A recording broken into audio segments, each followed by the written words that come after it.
नमस्कार साथियों, स्वागत है आप सभी का एक बार फिर से Kumar Gaurav current affair class notes. और आज हम क्लास नोट्स पर बात नहीं करेंगे। आज हम ज्योग्राफी वाले जो क्लास हुई थी उस पर बात करने वाले हैं।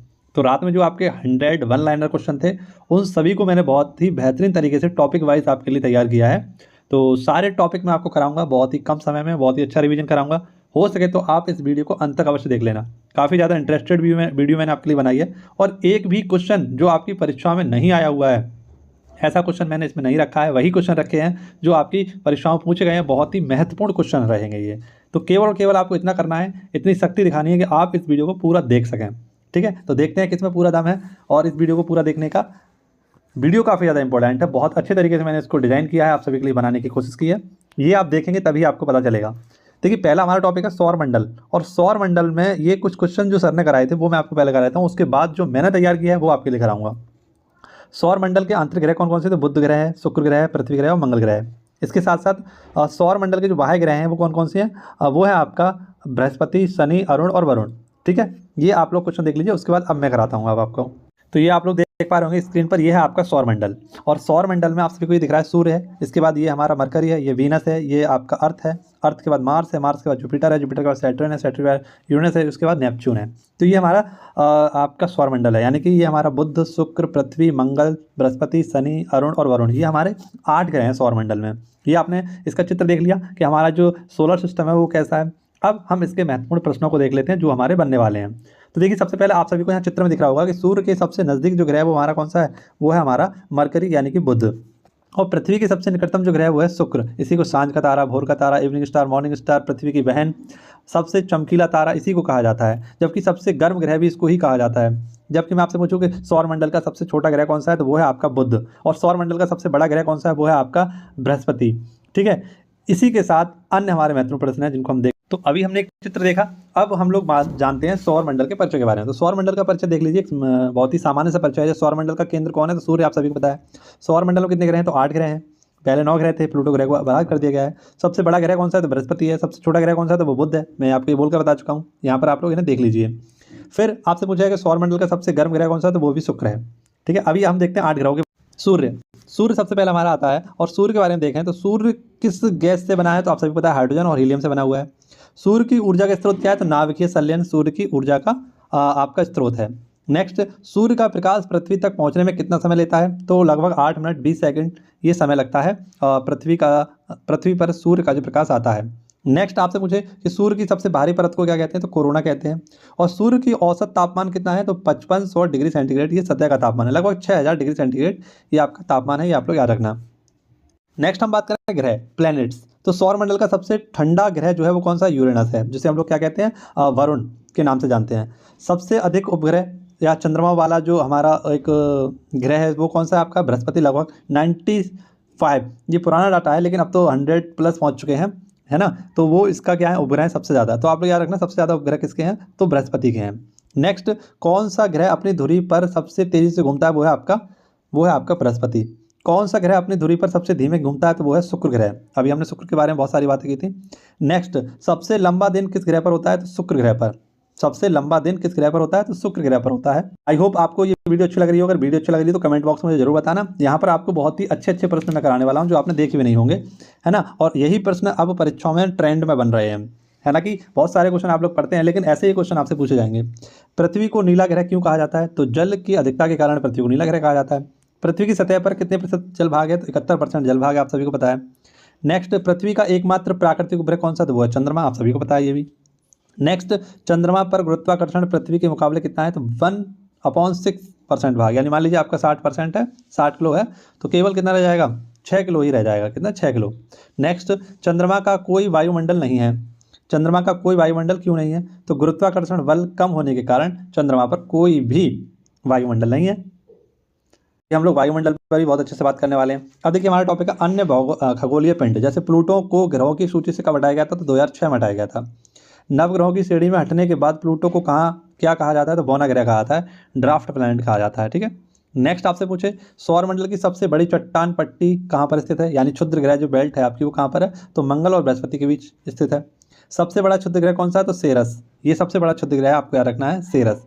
नेक्स्ट, धूमकेतु का प्रमुख घटक क्या होता है? तो बर्फ और धूल। धूमकेतु का सबसे बड़ा घटक होता है धूल और बर्फ। नेक्स्ट आपसे पूछे, हमारा टॉपिक विशेष खगोलीय घटनाएं।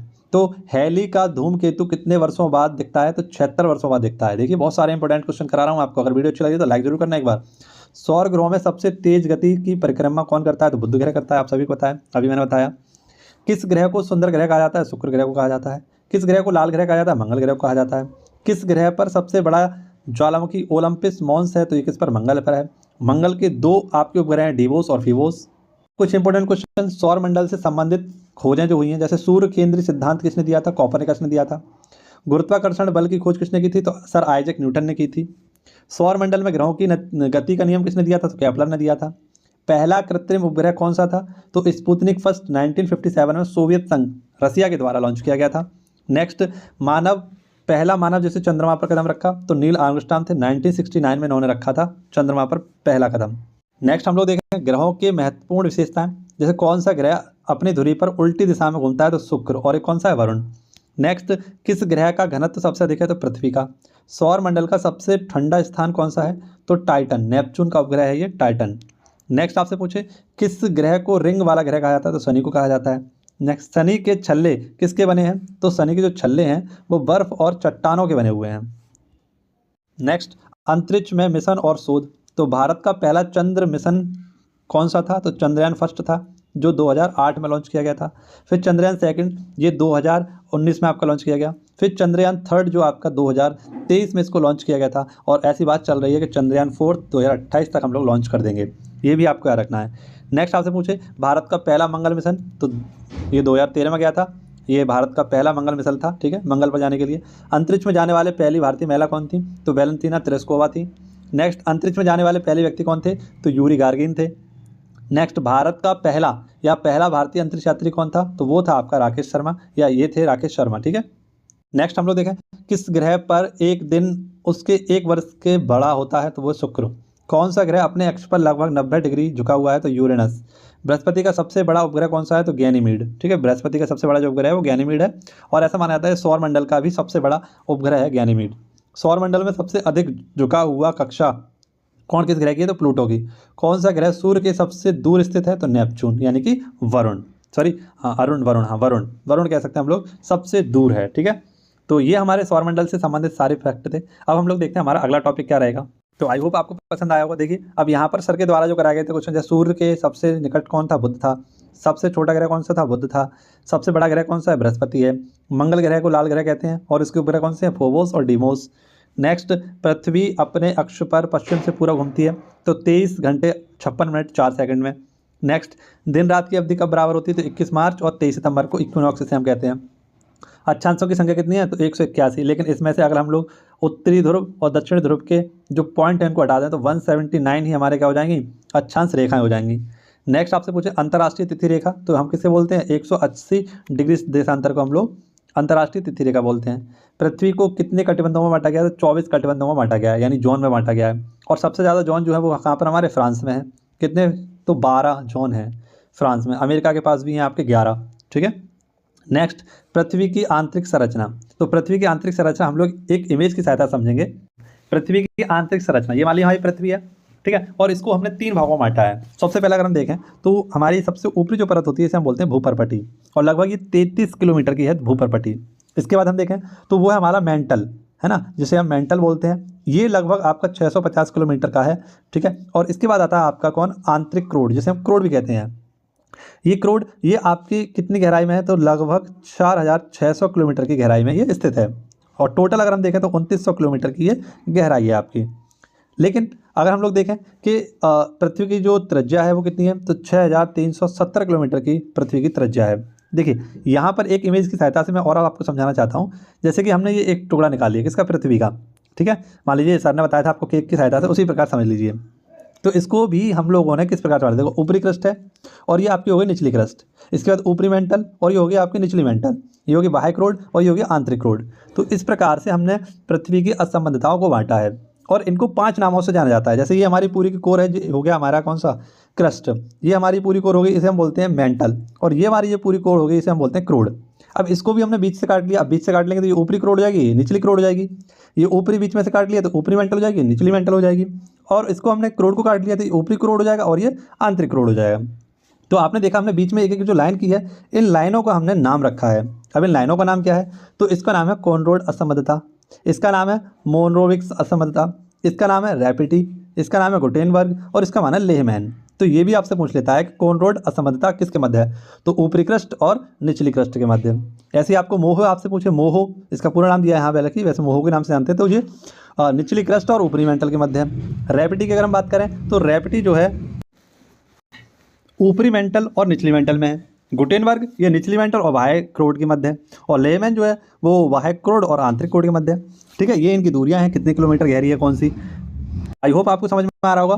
ठीक है, अब हम लोग बात करते हैं नेक्स्ट टॉपिक पर हमारे। ठीक है, तो देखिए यहाँ पर ये हम देख लेते हैं पृथ्वी की आंतरिक संरचना कौन कौन सी थी? भूपर्पटी, मेंटल और क्रोड।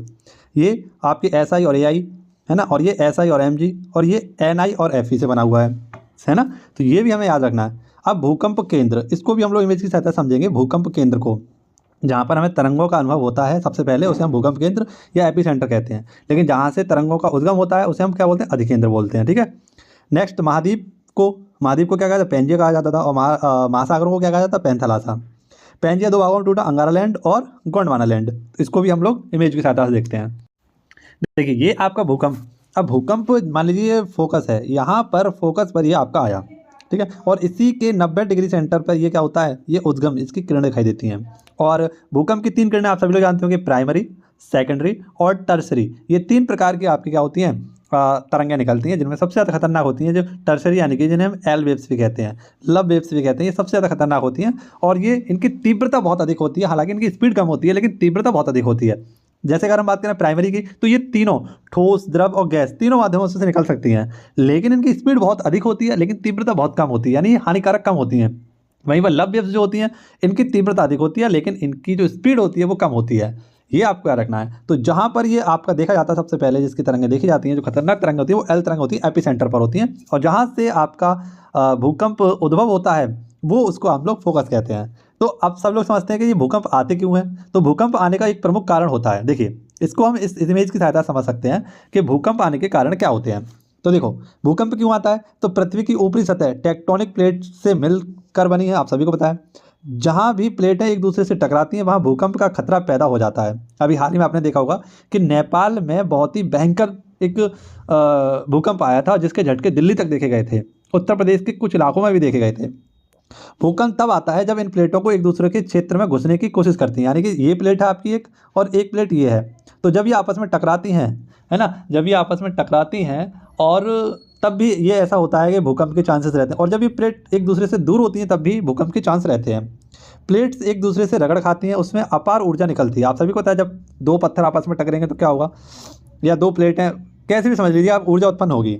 उस घर्षण या फ्रिक्शन से ऊपर की धरती ढलने लगती है, कई बार धरती फट तक जाती है, कई बार हफ्तों तक, कई बार महीनों में तक ऊर्जा रह रहकर बाहर निकलती है, आप लोग देख सकते हैं। और फिर भूकंप आते रहते हैं, इन्हें ऑक्सफोर्ड शॉक कहते हैं। ठीक है, समझें तो भूकंप की परिभाषा को देख सकते हैं। तो भूकंप प्लेटों की गति के कारण पृथ्वी की परतों के अचानक हिलने के परिणाम स्वरूप परिभाषित किया जा सकता है, जिसके परिणाम स्वरूप अचानक ऊर्जा निकलती है और भूकंपीय तरंगों का निर्माण होता है। जब पृथ्वी की सतह का कोई भाग पीछे की ओर गति करने लगता है तो पृथ्वी की सतह पर कंपन देखा जाता है, इसलिए इसे भूकंप कहा जाता है। अब अगला जो हमारा टॉपिक है वो महाद्वीपों समझ। महाद्वीपों को क्षेत्रफल के अनुसार हमने लगाया है, यानी सबसे बड़ा महाद्वीप कौन सा। तो यहाँ पर मैं 7 महाद्वीप आपको क्रम से पढ़ाने की कोशिश करूँगा, याद कराने की कोशिश करूँगा। तो देखिए एशिया महाद्वीप सबसे बड़ा महाद्वीप है, उसके बाद अफ्रीका, उसके बाद उत्तरी अमेरिका, उसके बाद दक्षिणी अमेरिका, उसके बाद अंटार्कटिका, उसके बाद यूरोप, और सबसे छोटा हमारा जो महाद्वीप है वो है ऑस्ट्रेलिया महाद्वीप। वहीं पर इन महाद्वीपों को मैंने जनसंख्या के आधार पर भी लगा दिया है, 7 को 7 महाद्वीप आपको लगा दिए हैं। जैसे सबसे ज़्यादा जनसंख्या कहाँ पर एशिया में है, उससे कम जो है वो अफ्रीका में है, उससे कम यूरोप में है, उससे कम उत्तरी अमेरिका में, उससे कम दक्षिण अमेरिका में, उससे कम ऑस्ट्रेलिया में, यानी सबसे कम जो जनसंख्या है वो ऑस्ट्रेलिया में है। लेकिन आपसे कहे कि सर आपने तो अंटार्कटिका भी लिखा है, तो अंटार्कटिका में कोई भी जनसंख्या नहीं रहती है। ठीक है, अंटार्कटिका में आपकी कोई भी जनसंख्या नहीं रहती है, इसलिए सबसे कम जनसंख्या अगर पूछे तो ऑस्ट्रेलिया की है। अंटार्कटिका में तो कोई जनसंख्या है ही नहीं। तो इनको हमने देखा। अब हमें लोग इमेज की सहायता से इन्हें याद करने की कोशिश करते हो। ये है हमारे 7 महाद्वीप। 7 महाद्वीपों में अगर हम सबसे पहले देखें तो सबसे बड़ा हमारे हरे कलर का दिख रहा है, ये है एशिया महाद्वीप। इसके बाद दूसरे नंबर पर ये अफ्रीका महाद्वीप। तो इस प्रकार से हमने एक लाइन कर लिया और इसे हम बोला एशिया और अफ्रीका, ये हमारे क्षेत्रफल के अनुसार है। इसके बाद नॉर्थ अमेरिका, और नॉर्थ अमेरिका के बाद है आपका साउथ अमेरिका, इस प्रकार से एक लाइन कर ली। इसके बाद यूरोप है आपका 5वें नंबर पर, 6ठे नंबर पर आपका 5वें नंबर पर आपका अंटार्कटिका, और 6ठे नंबर पर है यूरोप, और 7वें नंबर पर आपको ऑस्ट्रेलिया। एक बार और देखते हैं। ये पहले नंबर पर एशिया, दूसरे नंबर पर अफ्रीका, तीसरे नंबर पर आपका नॉर्थ अमेरिका, चौथे नंबर पर आपका साउथ अमेरिका, और पाँचवें नंबर पर अंटार्कटिका, और छठे नंबर पर यूरोप, और सातवें नंबर पर हो जाएगा आपका ऑस्ट्रेलिया। ठीक है, तो ये क्षेत्रफल के अनुसार हमारे 7 महाद्वीप थे। अब इन्हें हम जनसंख्या के अनुसार देखते हैं। तो पहले पर और दूसरे पर हमारा जैसा है वैसा ही रहेगा, एशिया पहले पर और अफ्रीका दूसरे पर। यहाँ पर तीसरे पर बदल जाता है, तो तीसरे पर आता है यूरोप, चौथे पर आया था नॉर्थ अमेरिका, और पाँचवें पर आया था आपका साउथ अमेरिका, छठे पर आया था आपका ऑस्ट्रेलिया, और सातवें पर आता है आपका अंटार्कटिका। तो ये हमारे पॉपुलेशन डेंसिटी के पॉपुलेशन के अनुसार थे, डेंसिटी नहीं कहेंगे, हाँ, ये पॉपुलेशन के अनुसार आपके 7 महाद्वीप थे। आई होप आपको समझने में काफ़ी ज़्यादा हेल्प मिल रही होगी इन इमेजों की सहायता से। वीडियो अच्छी लग रही हो तो वीडियो को लाइक, दोस्तों को शेयर, और चैनल पर नए आए हूँ तो इसको सब्सक्राइब करना ना भूलें। तो चलिए नेक्स्ट हम लोग देखते हैं क्या है हमारा अगला क्वेश्चन। देखिए, अब अगला क्वेश्चन हमारा, विश्व का सबसे ऊंचा व बड़ा पठार, तो वो कौन सा है हमारा? तो वो है आपका तिब्बत का पठार। तिब्बत का पठार है। अब इसको हम लोग देखिए, यहाँ पर इतना नहीं छोड़ेंगे, इसको हम लोग बहुत अच्छे तरीके से देखेंगे, और मैंने आपके लिए क्या क्या तैयार किया है वो देख लीजिए। तो यहाँ पर इस क्वेश्चन को तो आपको याद ही रखना है, इसके साथ साथ पठार का आज आपका पूरा सपड़ा साफ होने वाला है। पठार के बारे में सारी जानकारी मैं आपको यहीं पर एक वीडियो में देने वाला हूँ। सबसे पहले हम देखेंगे पठार का परिचय, कि पठार होता क्या है, पठार किसे कहते हैं। तो एक समतल ऊंचा क्षेत्र जो चारों ओर से खड़ा होता है उसे हम लोग क्या कहते हैं, पठार कहते हैं। पृथ्वी पर कितने प्रकार के पठार पाए जाते हैं? तो 3 प्रकार के पठार पाए जाते हैं। ये आज तक आपने नहीं पढ़ा होगा कि कितने प्रकार के पठार होते हैं। तो आंतरिक पठार होता है, एक अंतःस्थलीय पठार होता है, और एक सीमांत पठार होता है। ये 3 प्रकार के पठार होते हैं। पठार को किस नाम से भी जाना जाता है? तो टेबल लैंड के नाम से भी जाना जाता है। ठीक है, टेबल लैंड के नाम से भी इसको जाना जाता है, क्योंकि आप सभी को पता है पठार इस प्रकार से होते हैं। इस प्रकार से समतल भूमि होती है आपकी, इनको हम पठार, ऊंची समतल भूमि को हम लोग पठार कहते हैं। तो इसीलिए टेबल लैंड कहलाता है। सबसे अधिक पठारी क्षेत्र किस महाद्वीप में पाए जाते हैं? तो अफ्रीका महाद्वीप में सबसे ज़्यादा आपके पठार पाए जाते हैं। नेक्स्ट, पठार का मुख्य रूप से किस प्रकार की चट्टानों से बने होते हैं? तो पठार आग्नेय, अवसादी और रूपांतरित चट्टानों से बने हुए होते हैं। ठीक है, अगर हम देखें कि विश्व के प्रमुख पठार कौन कौन से हैं, तो विश्व का सबसे बड़ा पठार कौन सा? तिब्बत का पठार। ये क्वेश्चन में पढ़ा था। तिब्बत का पठार किस महाद्वीप में स्थित है? तो एशिया महाद्वीप में स्थित है। और तिब्बत पठार की ऊंचाई, औसत ऊंचाई कितनी है? तो 4500 मीटर है। दक्कन का पठार किस देश में है? तो भारत में है। इनके बारे में हम लोग देखेंगे, भारत के हमारे जो भी महत्वपूर्ण पठार हैं उनके बारे में। पश्चिमी ऑस्ट्रेलिया का सबसे बड़ा पठार कौन सा है? तो पश्चिमी ऑस्ट्रेलियाई शील्ड, ये सबसे बड़ा ऑस्ट्रेलिया का आपका पठार है।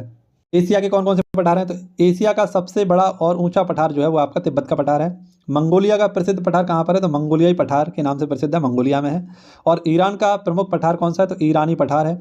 अफगानिस्तान और पाकिस्तान में स्थित प्रमुख पठार कौन सा है? तो बलूचिस्तान पठार है जी आपका। ठीक है, और अरब प्रायद्वीप का सबसे बड़ा पठार कौन सा है? तो नेजद पठार। अरब प्रायद्वीप आप सभी लोग जानते होंगे, जिसमें अरब प्रायद्वीप में आपका सऊदी अरब है, यमन है, ओमान है, यूएई है, बहरीन है, कुवैत है, ये सब किसमें? अरब प्रायद्वीप में है। ठीक है, जिसका सबसे बड़ा देश आपको पता है सऊदी अरब भी है। अब भारत के प्रमुख पठार कौन कौन से हैं? तो भारत का सबसे बड़ा पठार तिब्बत दक्कन का पठार है। ठीक है, देखिए भारत का पूछा है, विश्व का नहीं पूछा है। अगर आपसे विश्व को पूछेगा तो तिब्बत का पठार बताना, लेकिन भारत का सबसे बड़ा पठार पूछे तो दक्कन का पठार है। भारत में ज्वालामुखी उद्गम से बना पठार कौन सा है? तो दक्कन का पठार है। और पूछे छोटा नागपुर पठार किस राज्य में स्थित है? तो झारखंड में। मालवा का पठार मध्य प्रदेश में है। ये पूछे आपसे बुंदेलखंड का पठार किन राज्यों में फैला है? तो उत्तर प्रदेश और मध्य प्रदेश में बुंदेलखंड का पठार फैला। नेक्स्ट देखें, यूरोप के पठार कौन कौन से हैं?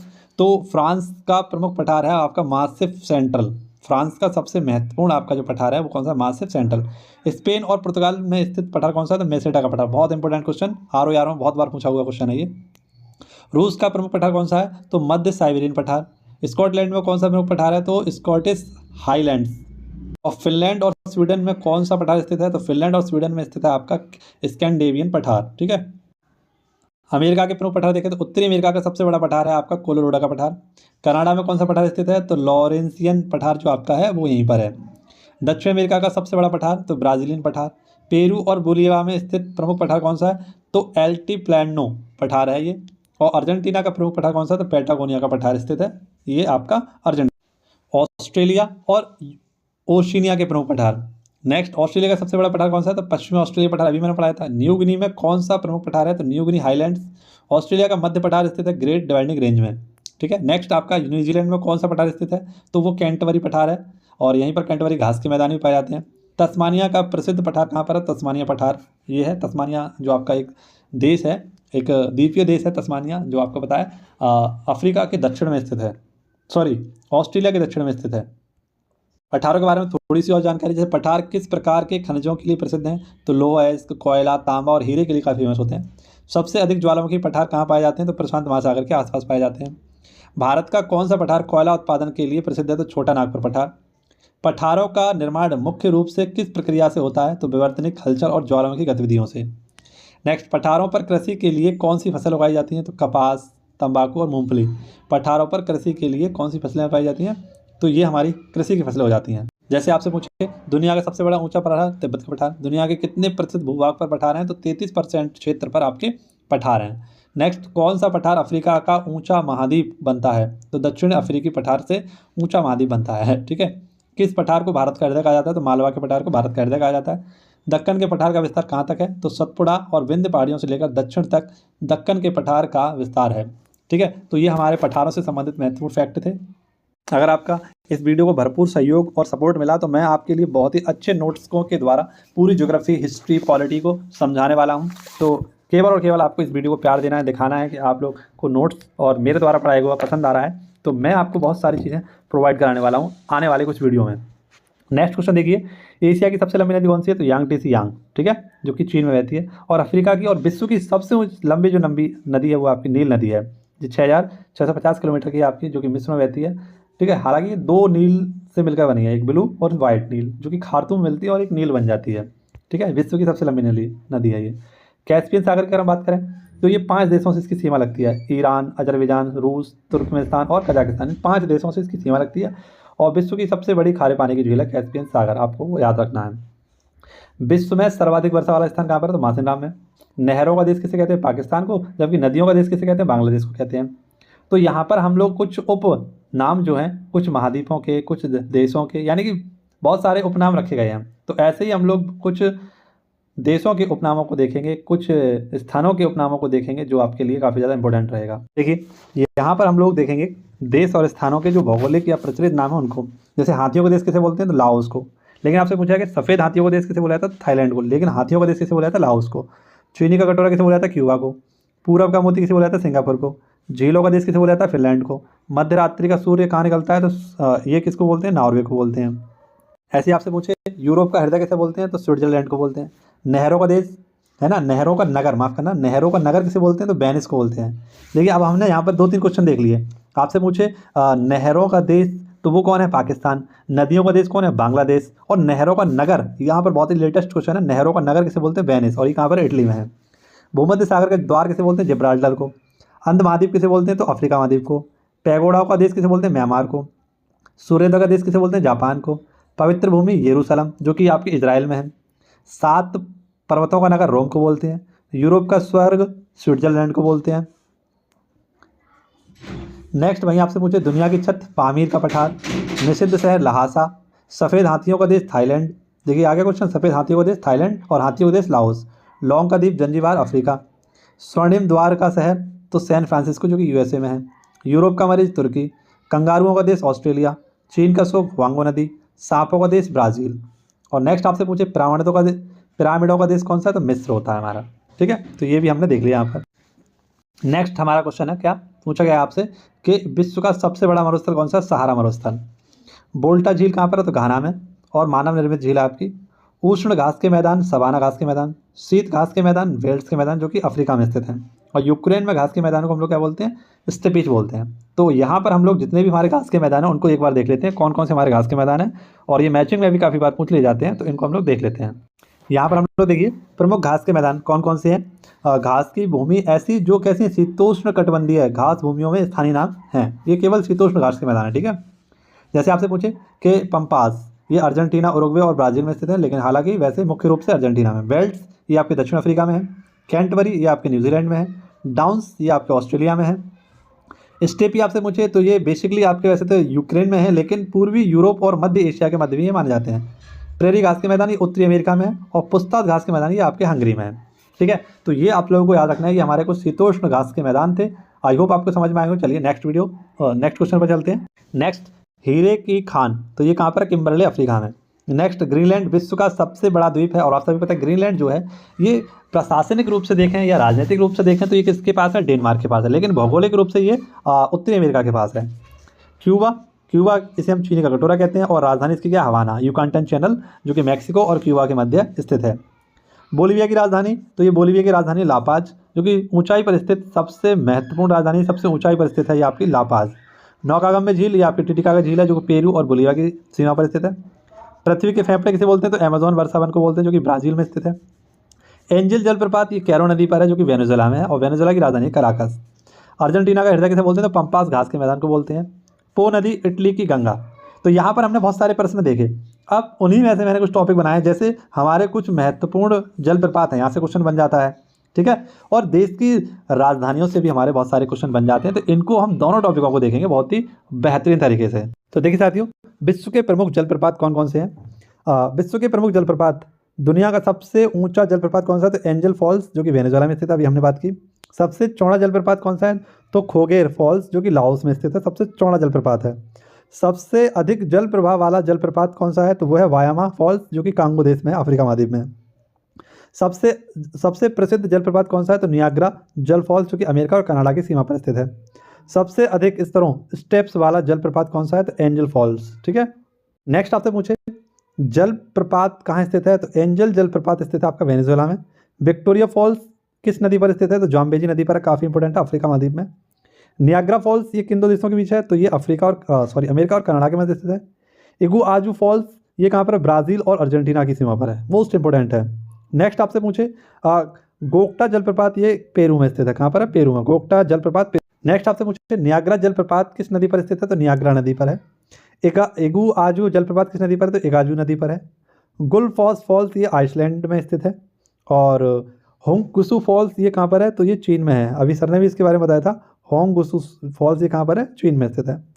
कैटरेक्ट जलप्रपात ये कहाँ पर स्थित है? गयाना या गुआना भी हम इसको बोल सकते हैं। ये एशिया के प्रमुख जलप्रपात हैं। जैसे एशिया का सबसे ऊंचा जलप्रपात कौन सा है? तो जोग फॉल्स ये भारत में स्थित है ना, जोग फॉल्स। जैसे हम भारत का सबसे ऊंचा जलप्रपात तो कंचनजंगा फॉल्स ये सिक्किम में स्थित है। येलोस्टोन फॉल्स कहाँ पर? अमेरिका में स्थित है। तांबुल जलप्रपात ये किस देश में है? मैक्सिको में है। और कुर्सू जलप्रपात ये रूस में है आपका, ठीक है। नेक्स्ट, अफ्रीका का सबसे बड़ा जलप्रपात कौन सा है? तो विक्टोरिया फॉल्स। कैमरून का सबसे ऊंचा जलप्रपात कौन सा है? तो चोटा जलप्रपात। रिपब्लिक ऑफ कांगो का प्रमुख जलप्रपात कौन सा है? तो बायमा फॉल्स। और नेक्स्ट आपसे पूछा जाए ऑस्ट्रेलिया का सबसे ऊंचा जलप्रपात कौन सा है? तो वॉन मैन फॉल्स। मित्सुका फॉल्स ये न्यूजीलैंड में है। सदर फॉल्स ये न्यूजीलैंड में है। ऑस्ट्रेलिया का सबसे प्रसिद्ध जलप्रपात कौन सा है? तो किंग जॉर्ज फॉल्स, ठीक है, ये आपको याद रखना है। और मैकिंग्स फॉल्स ये आपका कहाँ पर है? तो तस्मानिया में है। इंपॉर्टेंट है हमारे भारत की दृष्टि से। भारत के जो हमारे प्रमुख जलप्रपात हैं वो कौन कौन से हैं? तो भारत का सबसे ऊंचा जलप्रपात कुंचिकल जलप्रपात ये कर्नाटक में है। एशिया का सबसे बड़ा जलप्रपात तो हुंड्रू जलप्रपात ये झारखंड में स्थित है। और कौन सी नदी है? स्वर्णरेखा नदी। शिव समुद्रम जलप्रपात ये किस नदी पर है? कावेरी नदी पर है। जोंग जलप्रपात का नया नाम क्या है? महात्मा गांधी जलप्रपात, जो मैंने बताया था अभी आपको, सबसे ऊंचाई पर और 3 धाराओं में बहता है ये आपका महात्मा गांधी जलप्रपात। धुआंधार जलप्रपात ये नर्मदा नदी पर मध्य प्रदेश में है। कपिल धारा जलप्रपात ये भी नर्मदा नदी मध्य प्रदेश में है। शिव समुद्रम जलप्रपात किस राज्य में है? कर्नाटक में है। और अभी हमने देखा किस नदी पर है? तो कावेरी नदी पर है। गोकक जलप्रपात ये कर्नाटक में है, घाट प्रभा नदी पर। नेक्स्ट, पाई काला जलप्रपात कहाँ स्थित है? तो नीलगिरी तमिलनाडु में स्थित है। नो कलई काई जलप्रपात कहाँ पर है? तो मेघालय में है। चूलिया जलप्रपात ये चंबल नदी राजस्थान में है। धुआंधार जलप्रपात ये जबलपुर मध्य प्रदेश में है, नर्मदा नदी पर। सांडनी जलप्रपात ये झारखंड में है। और गौतम धारा जलप्रपात ये आपका झारखंड में है। लेकिन आपसे पूछूं मैं दूध धारा, कौन सी? दूध धारा जलप्रपात ये कहाँ पर स्थित है? ये आप लोग कमेंट बॉक्स में मुझे बता दीजिए। नेक्स्ट क्वेश्चन आपका देखिए पूछा गया है कि पो नदी कहाँ पर है? तो इटली की गंगा पो नदी को कहते हैं हम लोग। रॉस सागर ये समुद्री जैव संरक्षित क्षेत्र है आपका। और झीलों का देश किसे बोलते हैं? फिनलैंड को। अभी हमने बहुत सारे देशों के उपनाम भी देखे थे, उसी में झीलों का देश कौन सा था? फिनलैंड था। अब देखिए यहाँ पर हमें बताया गया है कि जो भी हमारे महाद्वीप हैं उनकी सबसे ऊंची चोटियाँ कौन कौन सी हैं। तो एशिया की सबसे ऊंची चोटी माउंट एवरेस्ट है। अफ्रीका की सबसे ऊंची चोटी किलिमंजारो है। दक्षिण अमेरिका की सबसे ऊंची चोटी माउंट एकांगुआ है। उत्तरी अमेरिका की सबसे ऊंची माउंट डेनाली है। अंटार्कटिका की सबसे ऊंची चोटी माउंट विंसन मैसिफ है। यूरोप की सबसे ऊंची चोटी माउंट एल्ब्रूज है। और ऑस्ट्रेलिया की सबसे ऊंची चोटी है माउंट कोसियस्को। तो ये हमारे 7 महाद्वीप हैं और 7 महाद्वीपों की सबसे ऊंची चोटी कौन कौन सी है उसके बारे में जानकारी दी गई है। अब यहाँ पर हम लोग समझेंगे वायुमंडल के बारे में। तो वायुमंडल, पृथ्वी के चारों ओर गैसों के आवरण को क्या कहते हैं? वायुमंडल कहते हैं। वायुमंडल की मोटाई कितनी है? तो लगभग 10,000 किलोमीटर वायुमंडल की मोटाई है। वायुमंडल का मुख्य कार्य क्या है? तो पृथ्वी पर जीवन की रक्षा करना और जलवायु को नियंत्रित करना वायुमंडल का कार्य है। नेक्स्ट, वायुमंडल का कौन सा भाग जलवायु और मौसम के परिवर्तन के लिए उत्तरदायी है? तो क्षोभमंडल, जिसे हम ट्रोपोस्फेयर भी कहते हैं। और वायुमंडल का सबसे घना स्तर कौन सा है? क्षोभमंडल, पहली परत भी यही है। नेक्स्ट बात करें हम वायुमंडल की संरचना। तो वायुमंडल की संरचना कैसी है, आप सभी लोग जानते हैं वायुमंडल कितने स्तरों में बटा हुआ है, तो 5 स्तरों में बटा हुआ है। वायुमंडल की 5 परतों में नाम क्या क्या है इनके, तो पहला क्षोमंडल, दूसरा समताप मंडल, तीसरा मध्यमंडल, चौथा आयनमंडल और पांचवा है आपका बहिर्मंडल। वायुमंडल की सबसे निचली परत कौन सी है, तो क्षोमंडल है। समताप मंडल में कौन सी अधिक मात्रा में पाई जाती है, कौन सी गैस, तो ओजोन सबसे अधिक मात्रा में पाई जाती है और इसी में हमारी जो ओजोन परत है वो भी पाई जाती है। किस परत में मौसम संबंधित घटनाएं होती हैं, तो क्षोमंडल में होती हैं। समताप मंडल की ऊंचाई कितनी होती है, तो समताप मंडल की ऊंचाई 50 किलोमीटर तक। मध्यमंडल में तापमान कैसा होता है, तो सबसे ठंडा, मध्यमंडल में सबसे तापमान ठंडा होता है। आयन मंडल को अन्य किस नाम से, तो थर्मोस्फीयर के नाम से भी जाना जाता है। ठीक है। नेक्स्ट, बहिर्मंडल की ऊंचाई कितनी है, तो 700 किलोमीटर से 10,000 किलोमीटर तक की इसकी ऊंचाई है। उपग्रह किस परत में अधिक होते हैं, तो उपग्रह किस ग्रह में, तो आयनमंडल और बहिर्मंडल में सबसे अधिक होते हैं आपके जो कृत्रिम उपग्रह होते हैं। वायुमंडल में सबसे अधिक मात्रा में कौन सी गैस होती है, तो नाइट्रोजन 68% यहाँ पर होती है। वायुमंडल में ऑक्सीजन की मात्रा कितनी होती है, तो 21%।